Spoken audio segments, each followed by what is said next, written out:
हाँ तो दोस्तों कल की क्लास से कनेक्ट करता हूँ एकदम। कल मैंने आपको ये बता दिया था कि एनिमल क्या होता है। ह्यूमन फिजियोलॉजी पढ़ रहा हूँ दोस्तों। तो ह्यूमन खुद क्या है, एक एनिमल है। तो उसके ब्लड सर्कुलेटरी सिस्टम की बात करूंगा तो एनिमल तो बताऊंगा नहीं क्या होता है नहीं होता है। ठीक है दोस्तों। अब कुछ एनसीईआरटी की लाइन है वो मैं थोड़ा सा आपको क्लियर कर देता हूँ। देखो जैसे यहाँ मैं बोल रहा हूँ कि ये जो स्ट्रक्चर मैंने बनाई है इसको मैं बोल देता हूँ सेल कह सकता हूँ, कोशिका कह सकता हूँ, या मैं इसको बायोकेमिकल फैक्ट्री कह सकता हूँ। अब बायोकेमिकल कैसे बोले, बायो बोले तो जीव में पाई जा रही है, केमिकल फैक्ट्री बोले तो केमिकल्स की बनी हुई है पूरी की पूरी, और इसके अंदर सारा लोचा पूरा का पूरा लोचा किसका है, केमिकल्स का है। कैसे बोले, सेल मेम्ब्रेन लिपिड की बाइलेयर की बनी हुई है, उसके ऊपर प्रोटीन के रिसेप्टर हो सकते हैं, प्रोटीन के चैनल हो सकते हैं। तो प्रोटीन क्या है केमिकल, लिपिड क्या है केमिकल, इसके अंदर क्या है फ्लूइड है, साइटोप्लाज्म कहते हैं, बाहर क्या है फ्लूइड है, उसको क्या कहते हैं एक्स्ट्रा सेलुलर फ्लूइड बोलते हैं उसको, मतलब सेल के बाहर वाला फ्लूइड बोल देते हैं उसको। अब देखो दोस्तों सारी चीजें क्या है केमिकल्स की हो रही है यहाँ पे, इसलिए इसको मैंने क्या बोल दिया, बायोकेमिकल फैक्ट्री ऑफ केमिकल्स बोल दिया। ठीक है। अब मुझे ज्यादा और डिटेल में जाना नहीं है, मैं आपको एक चीज ये बता देता हूँ क्योंकि मेरा टॉपिक क्या है, ब्लड सर्कुलेशन मेरा टॉपिक है। तो ब्लड मेरे क्या काम आया वो मैं आपको बता देता हूँ। तो देखो दोस्तों हमने क्या किया, सबसे पहले इंटेक किया। मैं इंटेक क्या क्या कर सकता हूँ, बोले आप इंटेक कर सकते हो ऑक्सीजन, आप इंटेक कर सकते हो ग्लूकोज, आप इंटेक कर सकते हो एमिनो एसिड, आप इंटेक कर सकते हो फैटी एसिड। बोले आप ग्लूकोज डायरेक्ट इंटेक कर लेते हो क्या, आप एमिनो एसिड डायरेक्ट इंटेक कर लेते हो, बोले नहीं नहीं भैया मैं तो कार्बोहाइड्रेट प्रोटीन और फैटी एसिड फैट खाता हूँ, उनके उनका डाइजेशन जब हो जाता है कंप्लीटली तब मेरे को ये तीनों सब्सटेंस मिलते हैं जो कि सिंपल फूड है। इनको तोड़कर ऑक्सीजन की प्रेजेंस में कोशिका क्या बना सकती है, एटीपी बना सकती है। बदले में भैया देखो 100% कोई भी इंसान अच्छा नहीं होता और 100% कोई भी इंसान बुरा नहीं होता। तो क्या हो गया देखो, अच्छा तो बना ही रही है, एटीपी तो बना ही रही है, लेकिन अच्छी अच्छी कैसे बनाएगी चीजें, कुछ चीजें तो बुरी भी बनेगी। तो बुरी चीज क्या बन रही है, CO2 बन रही है, और यहाँ पर क्या बन रहा है, कुछ वेस्ट प्रोडक्ट टॉक्सिन जो जहरीले पदार्थ हैं वो भी बनते हैं। तो जहरीले पदार्थ बनते हैं इसको मतलब तो मर जाएंगे क्या, अरे उतने जहरीले नहीं, बॉडी को जो नहीं चाहिए वो उसके लिए आप ये मान लो एक टाइप का टॉक्सिन ही है। तो नहीं चाहिए तो क्या है, टॉक्सिन ही है। CO2 जो है वो भी वेस्ट प्रोडक्ट है, नहीं चाहिए तो क्या करेंगे, इसको बाहर एक्सक्रीट कर देंगे। बोले H2O को भी बाहर एक्सक्रीट करता है क्या, बोले हाँ बिल्कुल H2O को भी एक्सक्रीट करता है। लंग्स के थ्रू कर सकता है, बोले हाँ बिल्कुल कर सकता है लंग्स के थ्रू। कैसे, अभी दोस्तों गर्मी है तो मैं देख नहीं पा रहा, मेरी जो नाक है उसका जो हवा है उसका टेम्परेचर और जो इन्वायरमेंट है उसका टेम्परेचर जो है वो थोड़ा सा आप ये मान लो कि एक दूसरे के जैसा सही है। तो मैं फील नहीं कर पा रहा, मैं सिर्फ फील कर पा रहा हूँ एयर को। लेकिन सर्दियों में देखना आप, और जो जिसके चश्मा लगा हुआ उसको तो बिल्कुल पक्का पता चलेगा, जिसको चश्मा लगा हुआ है उसके यहाँ पे इधर जैसे ही सांस लेगा ना तो इधर इधर धुंधलापन पानी सा आ जाएगा। तो इसका मतलब नाक से क्या निकल रहा है, पानी भी निकल रहा है और CO2 भी निकल रही है, बट इतना अमाउंट नहीं कि पानी पानी बह रहा है, गैस दिख, गैस है, पानी भी वाष्प की फॉर्म में निकल रहा है, वैसे लिक्विड फॉर्म में वैसे नहीं निकल रहा है हर टाइम। ठीक है, जुकाम हो जाए कोल्ड हो जाए तो बात अलग है, वो म्यूकस होता है, पानी नहीं होता है। ठीक है दोस्तों, तो कुछ चीजें अच्छी बनी और कुछ चीजें बुरी बनी, तो जो बुरी बनी है उसको क्या करूंगा मैं बॉडी से बाहर एक्सक्रीट करना चाहता हूँ, और जो अच्छी चीज मेरे को डाइजेशन के बाद में मिली है ग्लूकोज एमिनो एसिड और फैटी एसिड, इनको मुझे एक एक कोशिका तक पहुंचाना है। बताओ कैसे पहुंचाऊं, तो मेरे पास एक मात्र रास्ता ऐसा बच जाता है दोस्तों जिसको मैं ब्लड कहता हूं।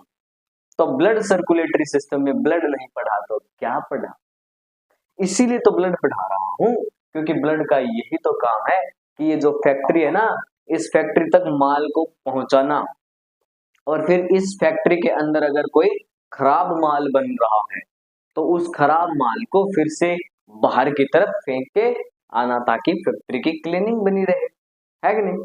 ऐसे अगर खराब हो जाएगा माहौल, ऐसे पड़ा रहेगा तो फिर सड़ जाएगी फैक्ट्री, तो फिर ज्यादा दिन नहीं चलने वाली है फैक्ट्री। इसलिए क्या करना है, इस फैक्ट्री की क्लीनिंग भी करनी है और इस फैक्ट्री के अंदर अच्छा अच्छा माल को लेके भी आना है।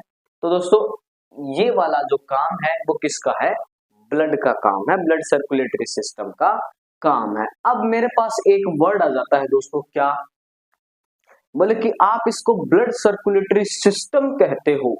तो ब्लड का मतलब मेरे को समझ में आता है, आपने कल बताया था कि बॉडी में कुछ फ्लूइड होते हैं, मैं आज ब्लड की और लिम्फ की बात करूंगा।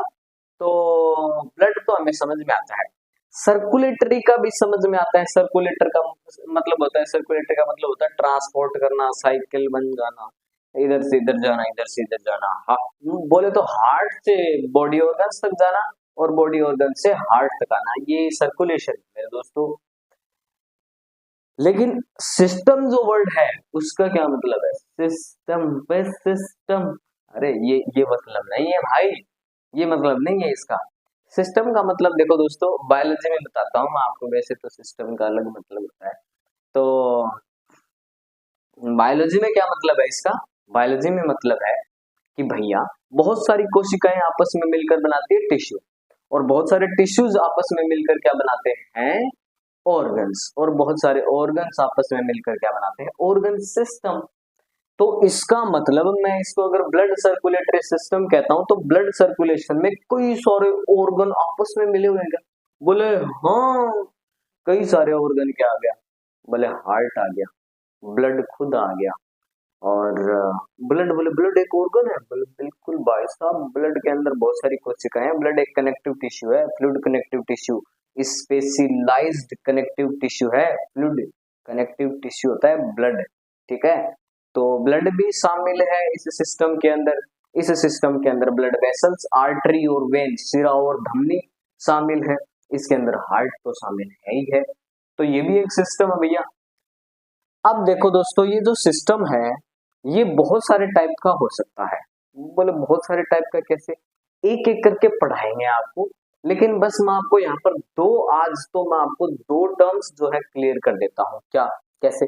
बोले कुछ जीवों में तो बहुत ही स्पेसिफिक टाइप का सर्कुलेटरी सिस्टम पाया जाएगा। स्पेसिफिक बोले जैसे कि मेरे अंदर हार्ट है और फिर मेरे अंदर से आर्टरी निकली है, वेन वापस जा रही है, ये एक स्पेसिफिक चीज बनी हुई है।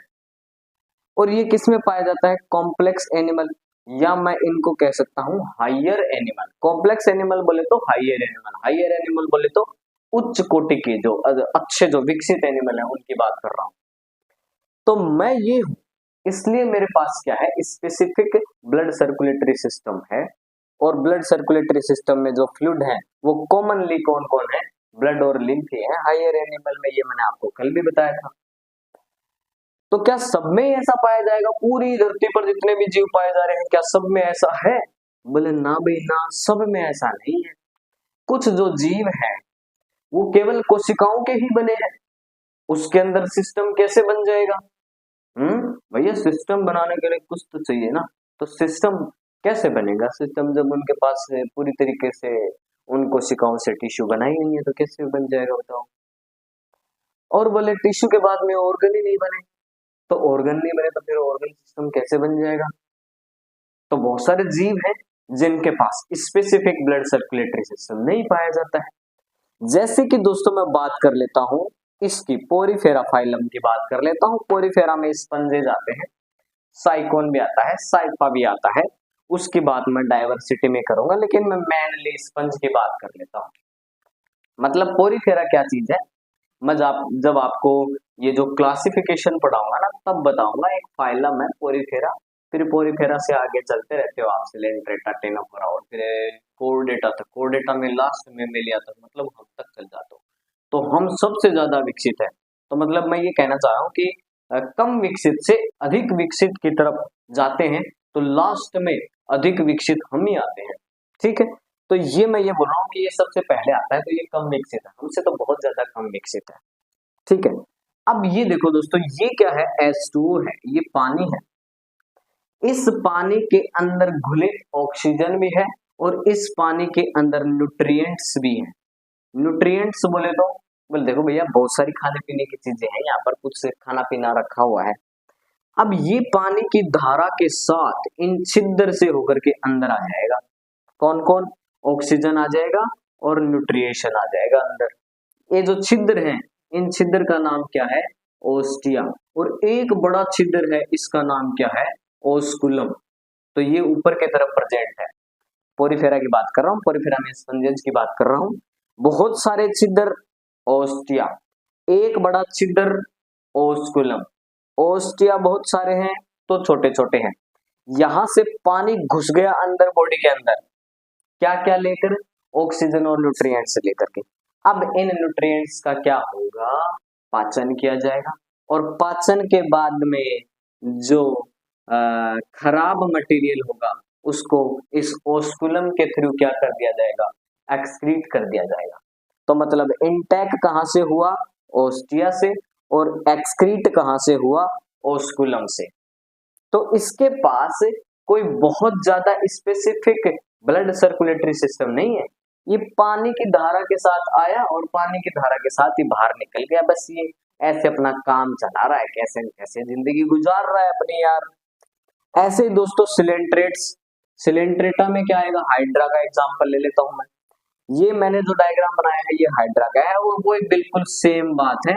इस पानी के अंदर ऑक्सीजन भी है और न्यूट्रिएंट्स भी हैं, और ये जो है ना, ये दोस्तों यहीं से तो अंदर जाते हैं, फिर सेम प्रक्रिया इसकी कोशिका एटीपी बना लेती है इस ऑक्सीजन से और इस न्यूट्रिएंट से, और फिर जो खराब चीजें होंगी उसको क्या कर देती है, एक्सक्रीट कर देती है।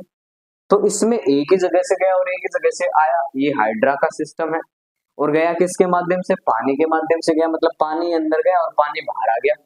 पानी अंदर गया था ऑक्सीजन और बढ़िया वाली फूड न्यूट्रिशन लेके, और पानी ही बाहर आ गया खराब मटेरियल लेके, समझ रहे हो। तो इसमें ब्लड नहीं है। तो दोस्तों ब्लड सर्कुलेटरी सिस्टम जरूरी नहीं है कि सभी जीवों के अंदर पाया जाए, सभी जीवों के अंदर नहीं पाया जाता, किसी के अंदर पाया जा भी सकता है, किसी के अंदर नहीं पाया जा भी सकता है, ठीक है। तो दो लाइनें आपको बहुत अच्छी तरीके से कल होगी, बहुत अच्छी तरीके से क्लियर हो गई आपकी। तो दोस्तों अभी आज का लेक्चर यही खत्म करता हूँ, छोटे छोटे लेक्चर करके बनाऊंगा ताकि आप भी बोर ना हो, बड़े बड़े लंबे लेक्चर लेके थोड़े थोड़े देखते चलिए, और मैं आपकी एक एक लाइन एनसीईआरटी के क्लियर करवाता जाऊंगा। चलो बोलो टाटा बाय बाय, तो जल्दी करो, जल्दी बाय। नेक्स्ट लेक्चर में जरूर आना है, आपको बने रहना है।